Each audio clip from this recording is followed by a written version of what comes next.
Hello everybody, in today's video I'm going to show you how to log into PI Network app. PI Network app is a popular cryptocurrency project that allows users to mine PI coins directly with their smartphones without draining battery or data. Millions of the users known as pioneers use the PI Network app daily to mine, build trust circles and the access to PI ecosystem.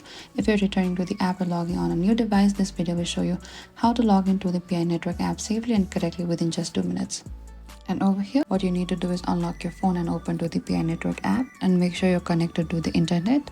And over here, make sure to log in. And over here, you can either continue with Facebook, with phone number, or with Apple. And make sure how you have logged in previously. You can simply select with the thing to log in. You can simply select with the icon that you have logged in previously. Yes, I'm going to log in with the Facebook and select continue here. And that is it. This is how you can log in to your PI account. And this is useful if you have, and always log in using the same method you have used during the sign up. Never share your password or verification codes with anybody. And that's how you log into your PI Network app easily. And if this video helped you, don't forget to like, subscribe, and share for more PI Network and crypto tutorials. And if you have any trouble or confusion, please comment down below and we will reach out to you very soon.